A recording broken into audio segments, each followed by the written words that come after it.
Hi everyone, welcome back. Today we're getting back to the daily grind after having that week off and then going racing again, but we got a lot of work to do.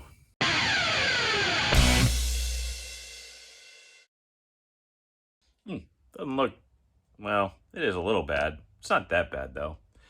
But thank you guys so much for watching. I greatly appreciate it. Please consider subscribing if you haven't already, because that's how the algorithm works, and if I can get to more faces, I can get more ad revenue from Google. Google is a multi-billion-dollar conglomerate who uses my intellectual property to sell you people ads. Unfortunately, you have to sit through that, but hey, it kicks me some money back, and maybe once a month or so I can pay for fuel on the race car. It's better than nothing. I spent years doing nothing. Anyway, we're back in the shop. It was a rough race, if you saw last video. And, I just want to kind of give a little bit of a commentary here, just out of a little bit of frustration, if you'd like to bear with me. You can tell what kind of a racer I am, okay? The right side of my car, yeah, there's a donut there, maybe a little one. There's a couple little ones here and there. There's a little one there. There's a touch here. It's going to happen, but look at the right side. The body panels itself are actually quite clean. Now, clearly up here, Stafford is a little bit desperate for the bottom. Everybody dives for the bottom, so they just drive across, just so I've caved this side in quite a bit, but that's the only thing. You come around to the left side, though, and it's destroyed. Completely. Multiple times. You can tell how I race people versus how they race me. They don't care. I care. I'm not a terribly old guy, but I am an old school guy, and that's kind of how it shows in my racing, because I don't go out there and slam people out of the way. I find a way by them. Apparently that doesn't work well for anybody else, so I don't know. I guess I'll just have to change how I drive or something, but I probably won't. Either way, I got to take the whole left side off the car and pound it back out again. I'm going to have to take the right front apart a little bit so that I can get the brace put back in, at least into place, and then braced up a little bit more. I might have to take the right side door off because I think the inner door bars are bent in, but they don't look that bad, so I might just leave it. And then there's a huge list of other things that I have left to do. Most of which you'll see later on in the video, clearly, but we have to at least check to make sure the rear end is straight, because I did touch the wall once, and I got clobbered twice in the left side. And these rear ends, unlike a Ford 9-inch, are fragile like glass. A hard trip through the infield, which we also did late in the race, could bend them. So we got to make sure the rear end's straight. We're going to have to go through the front bearings, repack those. I need to go through the carburetor. There is a definite issue with this carburetor. I don't know if it's float height. I don't know if it's the needle and seat. There's something amiss with it, because when I'm like turning the wheel left and right to wear the tires in, it cuts out to the left and to the right. So I'm wondering if we have power issues coming out of the corner because it's not working properly. So we're going to have to check into that. We're also going to have to go adjust the brakes on the trailer. That's kind of a pain. And we're going to have to go through everything, ride heights, all the normal stuff that we always do. But for today, we're breaking out the drill. We're going to rip the body panels off, grab a hammer, grab a dolly. Maybe that's going to be a block of wood or another hammer or a piece of lead. I don't know yet at this point. And we're going to try to get it back straight. Again. Now, I clearly wish I had a big enough shop to kind of set cameras up on the left side of my car so you guys could watch me work a little easier, but you just have to kind of deal with it. My apologies in advance.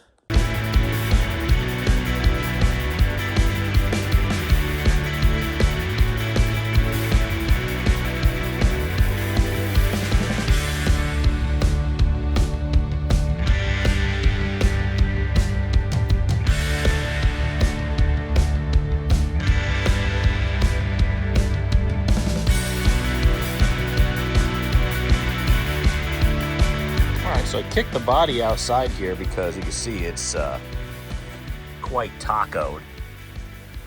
And I was about to do the old size 12 adjustment to it, but It's starting to rain, so I think I'm gonna have to do this a little quicker than I was, oh Jesus, anticipating. Wow. What are you guys running to cut through steel? Really like to know that one. You know, I can't have anything nice. This is why I don't wrap my cars, guys.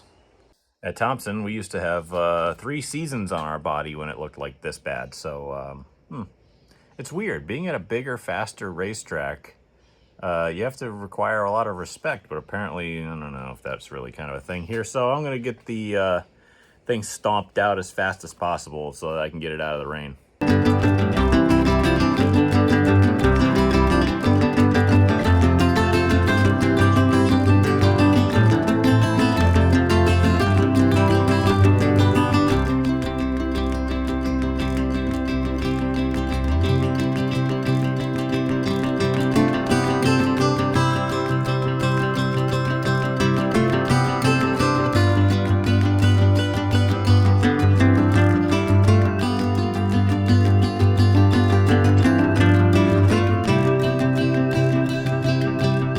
I used to hammer dents out all the time because I used to fix my brother's cars, and man, I forget how much of an arm workout that is. Tells me I need more working out. So this thing came out fairly straight. I might have some wrap to replace some of this bad part, but maybe I'll throw it up on the front of the car and replace some of the wrap. My sidebar here got absolutely destroyed. I got a spare. I was hoping not to use it, but I think we're going to have to. So, oh, I got to fix the part that got carved out of my car. So that's the plan for this thing. It's mostly straight. We got a few repairs to make, but otherwise it's passable to put back on. As the rain begins, just as I come inside, I'm surprised at how little damage there is to the structure of the car. Like this pipe I put in, I don't even feel a ding in it. Like, I'm glad I put the extension in though to keep guys out of my left front. That really helped. That doesn't look bent at all either. The lower bar here, that thing's been bent more times than I can even count. I've welded it like 3 times. I should have put some kind of little stand from here up, you know. That way at least I could, I don't know, maybe use it as a jack point or keep it from coming up so that the body stays in shape, but I don't know. I'd be worried about somebody coming in and hooking the body or something. I'm not too sure what I want to do there yet. I got to push it back down. We got to get some kind of a stanchion in there to stop it from caving in and pulling up so the body doesn't cave in as much. So we'll figure that out. Also, got to bend this one back out. This isn't bad. This is actually pretty easy. And then we can slap the body back on once we get all the fabrication stuff done.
Left side's back on the car. Every single race looks worse for the wear. Rub rail needs to come off. That thing is junk. I got a spare over in the corner. We'll probably just slap her on. Everything seemed to come and bolt right up. I added a little bit of bracing to it just to make sure. I put one in the middle so it can't cave in, and I put one to the inner Nerf bar there, an upright, so it can't cave in above the bar and bend the bar up. So hopefully that's the idea, but who knows. However, I have other plans for today, and I just wanted to get out here and try to get some of the body work out of the way, and I think we got pretty far. I still got to bend the right front upright on the hood pin and fender mount up. I got the rivets drilled out for that. We got to hammer it up or heat and torch or something, but we got to get that up, and we also have to brace that as well since now it's bent. It's now weak. So I had to do that a lot because that's just kind of the corner of the car. It would pull it right down. So I build things to bend, and then when they bend, I got to re-brace them because, well, they bent. So it is what it is. Anyway, I will catch you guys tomorrow. All right, got my ears lowered, and it's been a couple days because it's been really hot again. We had another 90+ degree week. It's the hottest day of the week right now, but I don't really have much time to dilly-dally, so I'm just gonna jump in here and hope for the best on the air conditioning, and hopefully I can get some stuff done before I have to get out of here tonight. But we'll get to work on, I don't know what to do right now, but I know there's a bunch to do. I was wondering if we should go take the cover off the rear end and make sure it's working properly. That's kind of a dirty job, kind of time consuming. And I do have fluid that I can put into it, so it's not like I have to go out and get it. But I was also thinking about putting a magnet, like a strong little neodymium magnet into the rear end, so that it's like, you know, if you pull apart a transmission or like pull the pan off an automatic or something, there's always a little magnet in there. I think we should do that with rear ends too, because when I pulled my 456 apart, it looked great, but the fluid in it looked like it was sparkles, just all sparkles. So to keep the metal out of the oil, the best idea we could have is to throw a magnet in there. So, you know what's funny is I might actually have a spare transmission magnet hanging around, but those little neodymium ones are really strong. So I was thinking about pulling it apart, looking at it, making sure it's okay, and then putting fresh fluid back in it, because I put 2 quarts in it to start, and I got 2 quarts left out of the gallon jug that I have, so it might be worth it just for maintenance sake, but we'll see.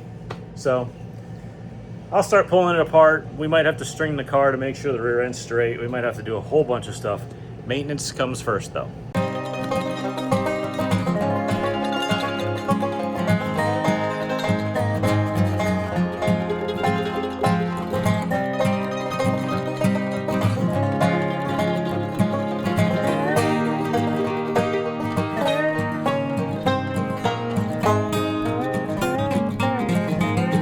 So I took a peek in there and made sure that everything looked okay. Clearly, I could have done a lot better job breaking it in, but I mean, we didn't really have much opportunity to. I mean, when you're trying to break in a rear end, you got to do a lot more careful driving than spirited driving, which is kind of what we did. We basically just built it, sealed it up, put fluid in it, and then shoved it straight out onto the racetrack and hit the throttle all the way to the floor and said, well, I hope that survives. Which isn't the right way to do that. The right way to break in a rear end is far more gentle. But I did look at the oil, and the oil is all sparkles because, well, essentially we broke it in. I was keeping an eye on its temperature. I'm sure during the feature it got pretty warm, but I never smelled it, never saw smoke, never saw anything. So it got warm, but it didn't get hot, you know. This rear that I built, my 9-inch, I would take the temperature of the thing, and it's just, you know, some pressed steel on the back, kind of like the cover on this would be. And I would always take the temperature of it, and earlier in the year, it was like 90 to 100 degrees. Really not that bad. The ambient temperature was like 110 when we raced. This was, I think, 135, 140 degrees after the heat race. So that's like 2 practices. That's like 15 laps of racing. It was up to 140 degrees. So I'm thinking, like I said, if we'd broken it in better, we probably would have gotten better results. But I'm looking at wear patterns, and they're really close. Honestly, I could have done a better job, but it's really close. It's not feathering, it's not flaking, it's not doing anything really funny. It doesn't even whine.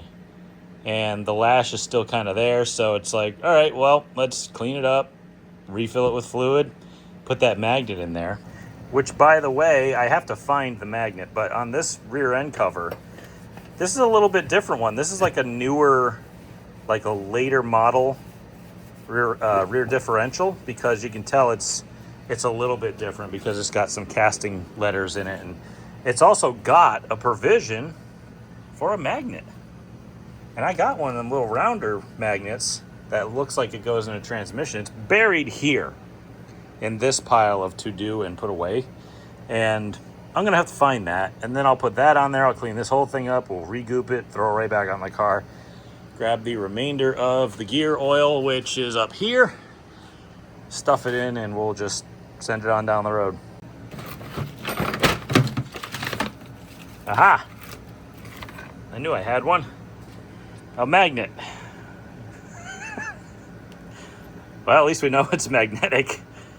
There she is, all cleaned up. There's the magnet. You can tell it fits perfectly. It's a GM magnet.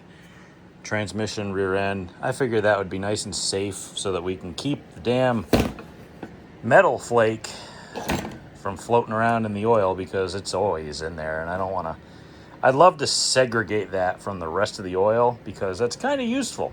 So I'm going to let this kind of set, because this is cheap RTV. It works just fine, but I got to go clean it off of that too. So, you know what I was thinking about doing was taking some carb cleaner and just kind of spraying that down, wiping it, not scraping it, and just shoving this on there. People just cringed when I said that, but I was like, well, it's RTV on RTV. It should seal, right? Probably not. So I'll scrape it off and do it the right way. Well, rear end's put back together. It's got it all sealed up. We should be good there. Put the magnet in. Got her all cleaned up. I greased the U-joint while I was down there.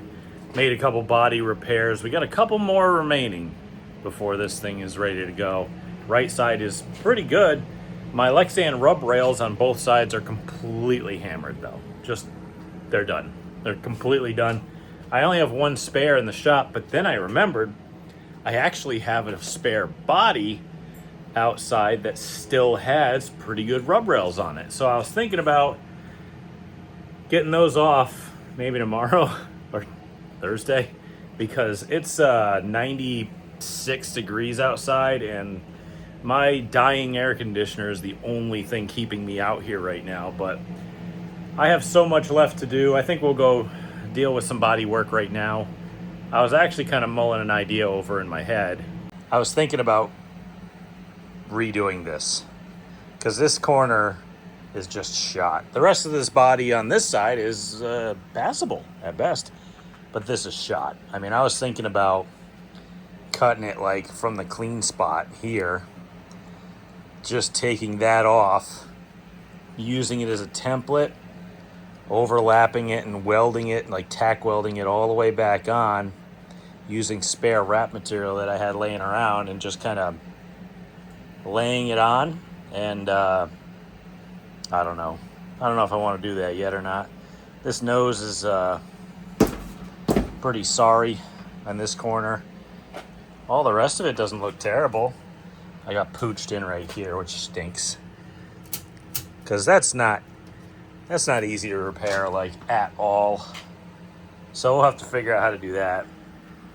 But this is kind of the problem area right now, so I might just hammer it out, because what am I going to do? Damage it some more? I don't know. We'll figure it out.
So I pounded this thing out as best I possibly could. I have to take the heat gun and get the nose fixed. The under tray to hold the nose in shape ripped off as well. So I painted it black because a wrap won't stick to bare metal very well. So I figured I'd give her a fog, but that's put me a little bit behind because I gotta wait for that to dry. Otherwise, everything's actually going pretty well. The rest of the body is just the same way it was when it came off the... No, it's not. It's not even close. Anyway, but it is straight. I'm looking at the board. We got some more stuff to do. I know we got to pack wheel bearings and figure out the carb issue. Maybe play with the right front suspension a little, but packing bearings is going to be key tomorrow because I haven't done that in a while, but luckily I run 2-piece hubs.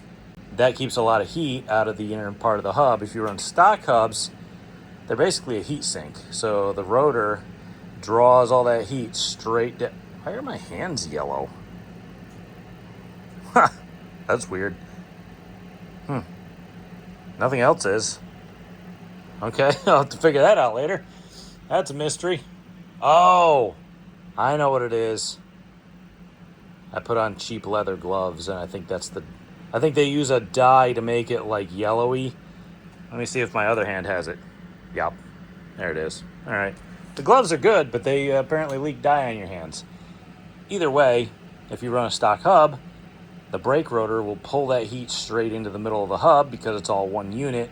It burns the hell out of your wheel bearings, and they get hot. They don't like it. These 2-piece hubs, you can run a lot longer with it, and that's really nice. So I'll repack those. It's going to take a little bit, but that's okay. It's just way too hot right now.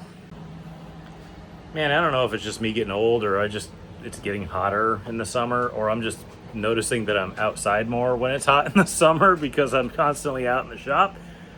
I don't know. But I'm tired. That's all. I'm tired. We got a bunch of stuff to try to figure out, but it's going to cool off as the week goes on. If we do race on Friday, it looks a lot like rain, but it may clear up as the day goes on. I'm not sure. It's going to be 70. That's 25 degrees cooler than today. Yes. I am interested in that. So if we do race, at least it'll be cool. If we don't, oh well. But I'll see you guys tomorrow. I'm going to go somewhere nice and cool and enjoy the rest of my evening and probably play in my iracing league. So see you tomorrow. All right, guys, it's the next day, and it is bad news for me. Not in a bad way, but more in a weather kind of way, because right now it is 95 degrees with a real feel of 106. And I have to go outside and adjust the trailer brakes because tomorrow, which is the last day I have to work on the car before we race on Friday, it's going to be pouring rain all day. Hell, even today, it's actually going to threaten rain in... I'm looking at it in spots, and I can't risk that. I'd almost rather be in the rain at this moment because of how unbelievably hot out it is, but I have to go reposition the trailer so that I can get a jack in there and pull the wheels off.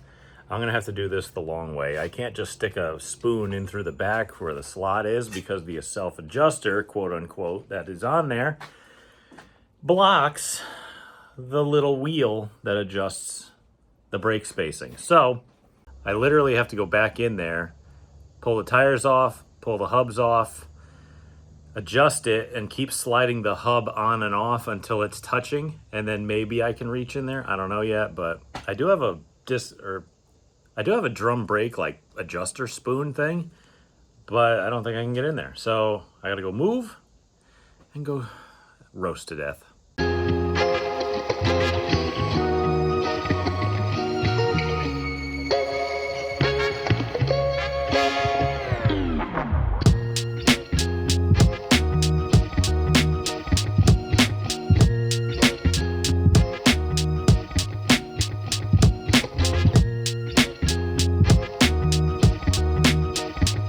Okay, that's done. Hopefully, I'm really fingers crossed on that one to see if we get any brake pressure back. There was definite evidence that all 4 brakes were working though, and I made a lot of adjustments on that thing because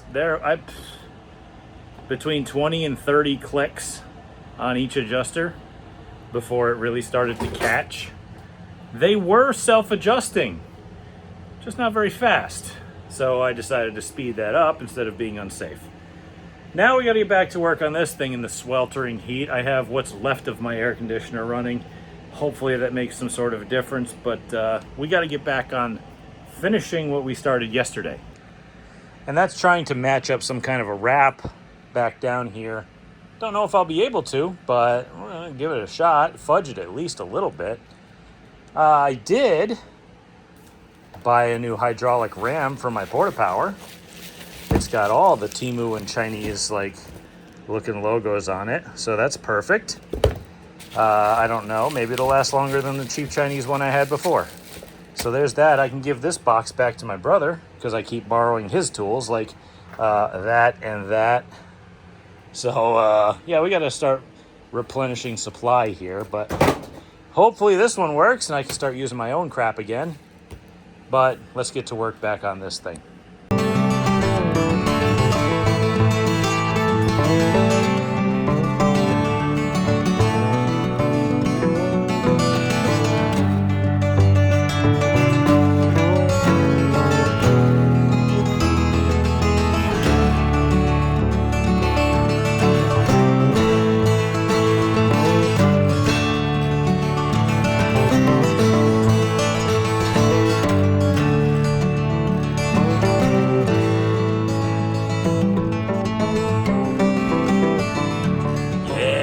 Never tell the difference. Oh God, it looks terrible. All right, I think I'll grab the brake clean and clean that Sharpie off. I tried to make it look like the rest of the body because clearly that didn't work. Anyway, I got to get this tray reattached. I got to get this thing fixed. While I got the heat gun out, I might as well do this little corner here. So this is the last little bit of body work until we finish the body work. We can get back to work on serious issues. Okay, I've been dinking around a little bit off camera, just trying to figure out issues, and I ended up like looking in my distributor for an hour, just like very confused, and then figured out I was doing something wrong. And it's like, okay, I think I'm tired of being out here in the heat. You like my artwork? It's terrible.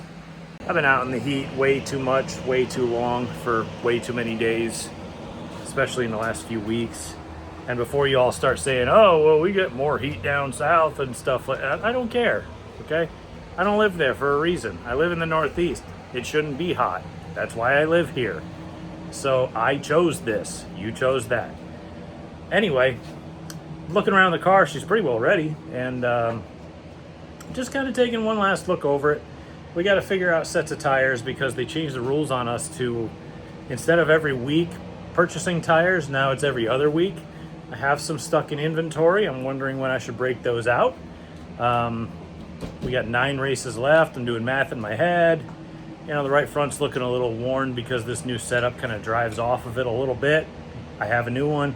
I have another one that's not too bad.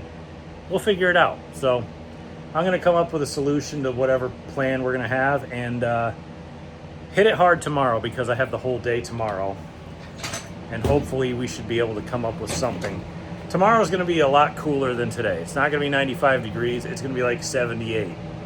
That's perfect. I love that. I can open the door. I can turn the fan on, let it rain outside, you know, check the float on the carburetor, check whatever's going on with that. I don't know what's going on. Check the timing. I don't think the carburetor's breaking up because then I would feel it. But I listened to the in-car camera and it sounds like it. But then again, the in-car camera is also right next to the window. So that could be wind hitting the microphone on the camera. So if I felt it breaking up, that would be one thing. Doesn't feel like it though. So the only issue I might be having is I might be having pressure issues and needle issues. So I'm going to address those tomorrow. Please pray that it gets cooler up here because we can't handle that stuff. We handle the cold, not the hot. So I'll see you tomorrow. It's the next day and I'm out of shape. I only say that because I just walked this jack that I just purchased to replace that jack from that car. And it weighs 105 pounds. So Well, I lied. 104 pounds. My old 3-ton bit the bed and was leaking everywhere. So I said, you know what? I'm not even going to bother trying to fix it. I'd used it so much, it got like, it twisted the chassis of it. And every time I jack it up, it would pick a wheel up. And I'm like, you know what? I'm buying a beefier one. So this thing's got a lot more ribbing to it. Hopefully it won't twist as bad as that one did. It is heavy though. Now I got to put it together, get rid of this freaking cardboard, and wait for it to rain. So I was considering a few different things for the carburetor, just to kind of take a look at her. Number one is I was thinking about putting my fuel pressure regulator back in, which is kind of janky. I don't really have any mounts for it. I really just have to zip tie it to stuff. And it's also held together with worm clamps because I don't have any AN fittings in it. But I was also thinking about taking the carburetor off, flipping it over, taking a look at the transfer slots, and making sure they were square, just kind of as a rough estimate or a guess as to where to start, and then kind of making my adjustments based off that. Plus I have to retime the engine, make sure that's still in time. I don't know if that slipped or not or what, but we're gonna have to go through a couple little minor things here. And then I'm looking at the list. Pack bearings, oh, that's gonna stink. So we'll have to do all that too.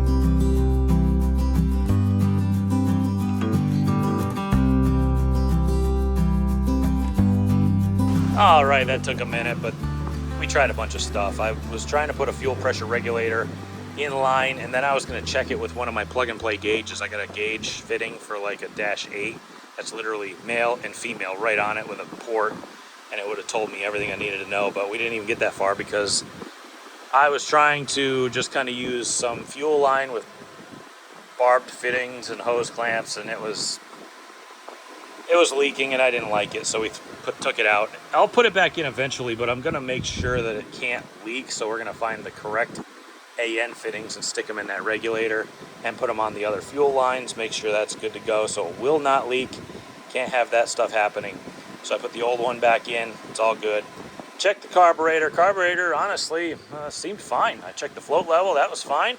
It's not overflowing the float, and it's seemingly running okay because I revved it up a few times and it wasn't dripping through the boosters and it wasn't leaking anywhere, and it returned to idle very well. So I think it runs fine. It's just, I'm thinking I'm nitpicking problems that really aren't necessary, like part throttle drivability under caution is kind of meh, but I don't really need part throttle driving. So we'll get that figured out some other day if there really is an issue. But I also went through the timing. It was a little off, and I forgot that my cheap timing light from Harbor Freight has a little wonky knob on it that I hate, that I usually just duct tape off to 0 so that it can't move freely, but the duct tape fell off. So I guess I was reading it without it being on the right setting, and whatever. But I'm gonna tighten that down, make sure that's good to go. Car ran fine, ran great. So now we have to get to the dirty job, which is gonna be the hubs and the bearings, which I have not, let's see, I haven't rebuilt those since 6 races. They were brand new bearings on June 1st. Yeah, they're due. Like I said, if you hear wind noise, I'm sorry, I got my big fan blower. If you want to see a video about that, or not just a video, but like a little segment, like me talking about that thing, let me know in the comments. I'll be glad to walk you through that thing. It's an old furnace fan on a shopping cart, and boy, does it move air in here. Does your shop fan do that? No. Anyway, I'm going to get to the bearings. I'll dig into these and get them apart, get dirtier.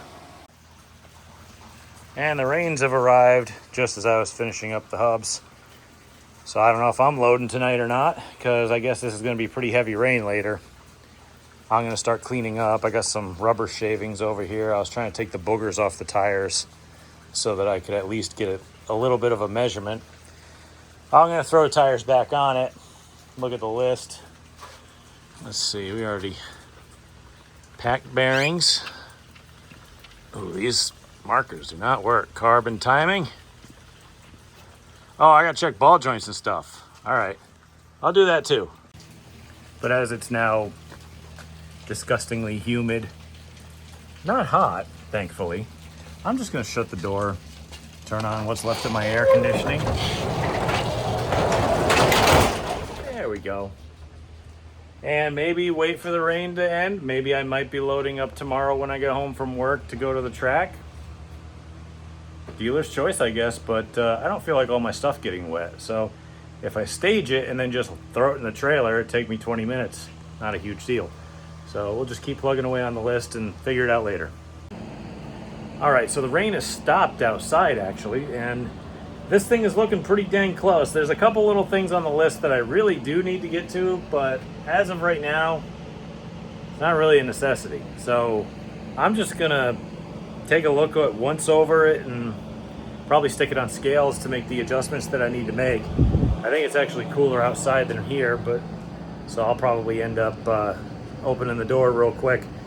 But we got to get it on scales. I have stuff to do because I'm actually leaving again this weekend and most of next week. So my brother might have to work on the car because I have some family stuff that I have to tend to out of state.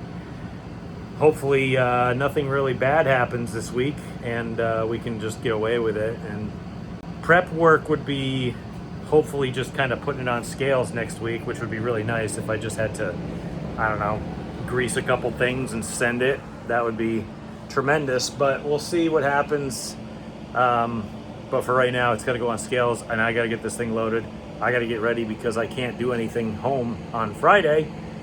So I've got to get ready tonight for 2 days from now. So life's busy, but we'll try to fit it in.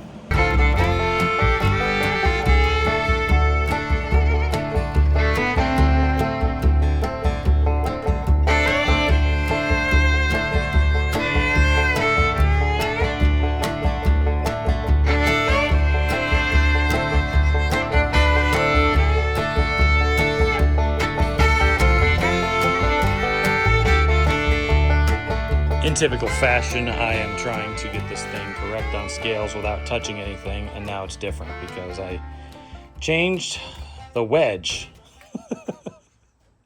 That was it. I changed the wedge number, and now I'm tight on left side weight to the point where now I have to go dig into the lead because I know that once the tires blow up, it might go over on left side weight because the right sides blow up more than the left side. So now I have to go dig into the lead rail, pull one out. I think I got an 11 pounder in there, and put it over on the right side, and just keep delaying me more and more when I have other things to do. See, this is why I'm so falling out of love with racing. It's that I always have something to do as an adult, and then like, oh yeah, it'll take 10 minutes on scales. I'll just fix it. We'll put it whatever the numbers are that we were going to run in it, and boom, we'll throw it in the trailer. It never works out that way because something comes up, something stupid, something unexpected shows up, and now I have extra work, meaning I have to jack the thing back up, take it off the scales, pull the bolt out, somehow get the lead out of the rail, which requires a really long stick, and hammering it out of the rail. Then I have to put it back in. Then I have to put a new spacer in the rail because I have all these spacers and I don't have the size set properly. Then I have to bolt it onto the other side, and it's like,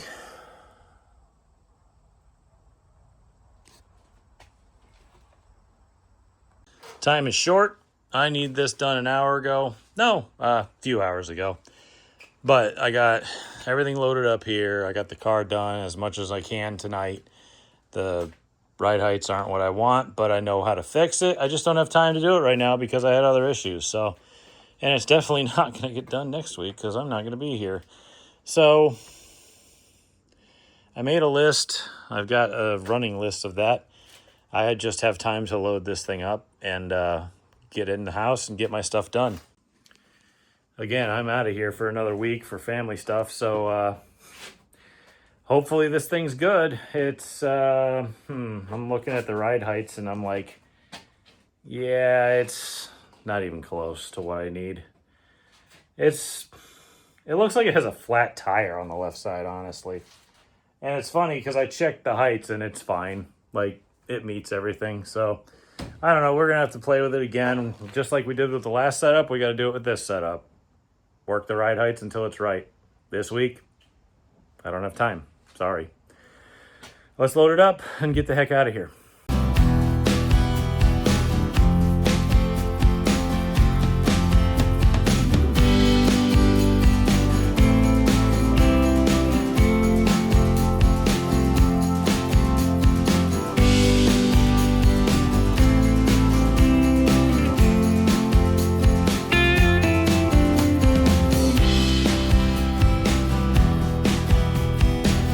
As the dust around me starts to settle from another sweeping session where I watch my fragile, very poorly poured concrete floor disappear in very small increments into the trash can via my broom and dustpan, we're ready to go another week. Everything's in the box. I'm still walking around just making sure I got everything. I changed a few tires over just for inventory, and I know I'm going to have to start saving some, which I don't want to do because that means I'm going to have to pay to get rid of them. But instead of having a tire every single week, now we go every other week. Well, now I got to think about inventory, and if I get a cut tire, something could happen. So I got 4 in the trailer, 3 in here, 4 on the car. We're not hurting, but we're conscious of it just because we need to be. So still taking my walk around, but we're done for today, and we'll see you guys up at the track tomorrow. Back again. Brakes are starting to work a little better on the trailer. I'm glad I adjusted them. Not quite as much as I kind of hoped, but they're better than nothing. Sun's finally coming out. It's been actually cold, if I can call under 70 degrees cold. Technically for August, which it is now, that is pretty cold. So apologies for the bumpy road, but pulling up again for another week.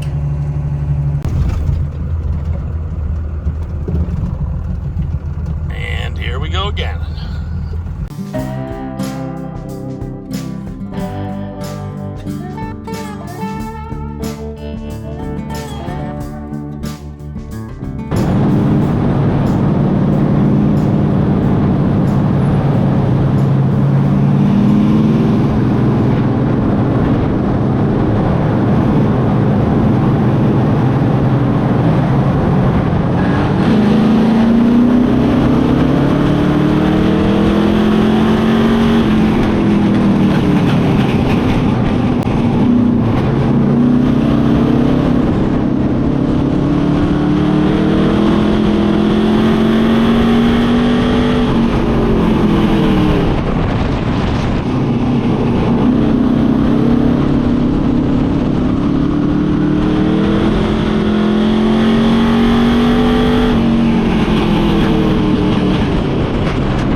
checked hard.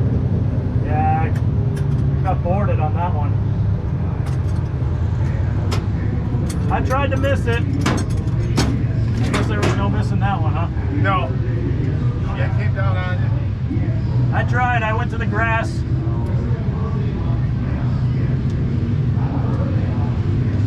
How about let's do an interview and get your sponsor. I will do that. But just for you.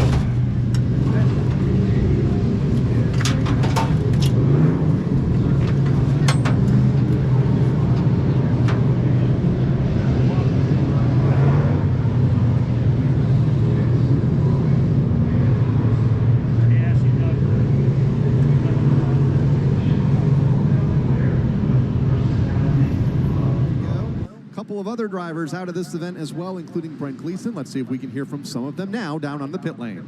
Well, I am down here with Brent Gleason. And Brent, from our vantage point, it looked like you were going down the backstretch, tried to make an evasive move to the inside, and just got caught up. Yeah, a couple guys got hung up together back there, and I thought I had a lane to the bottom. I took it all the way to the grass, and that's right when they got unhooked and took the right front off, and I guess I wasn't going to be able to keep going with that one, rubbing like that, so I gotta say thank you to my sponsors, Northeast Trucking Off-Road. They're the greatest sponsors ever. Go see them down in Route 12 in Gales Ferry, 886-2000, by the way.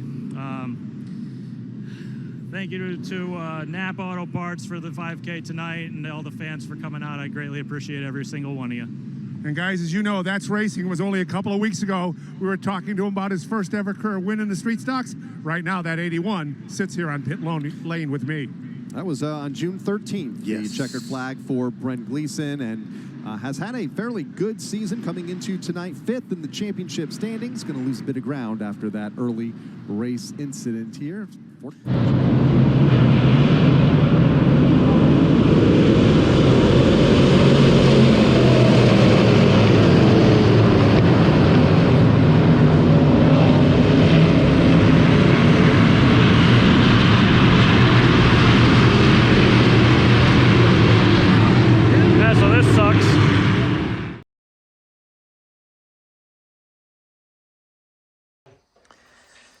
Yeah, that insult to injury. Then we dumped the damn bucket of bolts and stuff in the back. So there's a 52 million piece pickup. Yeah, it caved the right front bumper in when they came across my nose and completely pushed the bumper in, shoved the fender into the tire. This thing was so wedged in here into the tire that I had to like pry it out on pit road just to drive it back. And oh, it absolutely was not fine. It was fine. They didn't even give you time to burn it off. No, it absolutely was not fine. They didn't give you the time. I thought it was fine. It was not fine, and I'm the person who pulled that out, so that was not fine. It was so jammed in there, I had to kick it and then pry it out in order for it to come out, and it was pushing hard into the tire. I couldn't even turn the wheel or get it away. Well, I guess we need more clearance then. Or more bracing.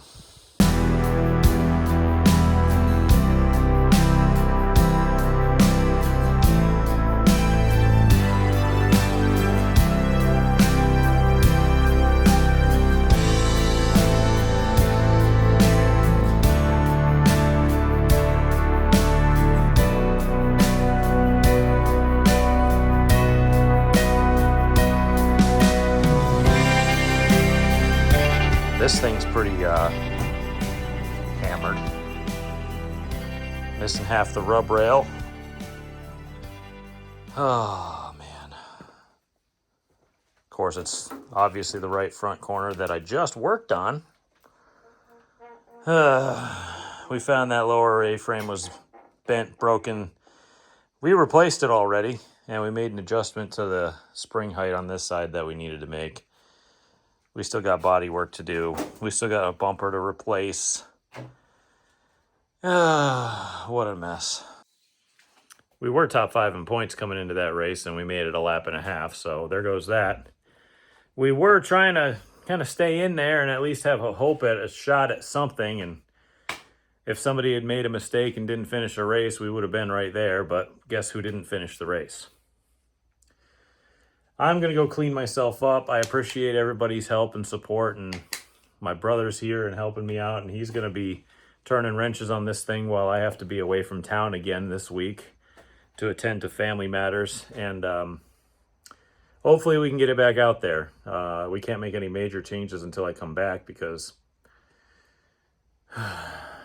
anyway, he's going to help us out, probably be on the videos next week, and hopefully we have a little bit better fortune because I'm pretty sick of this, and I think you all are too. So anyway, thank you guys so much for watching and hanging in there with me and subscribing. And if you haven't, by the way, please consider doing so. Helps me out a ton. I don't get a lot of money from Google and YouTube, but it's better than nothing. And if the more I get, the more people I get to subscribe, the higher that number could be. And I'm going to need it to fix stuff like this. So if you could help me out with that, it's free. You just click a button. It's not a subscription like you have to pay for. It's a subscribe, just basically a follow button. So anyway, I'm going to go clean myself up because I have to be at work at 6 a.m. or up for work at 6 a.m. at least. And that's going to be awfully quick when it's 5 hours away. So until next time, guys, thank you all for watching. I greatly appreciate it.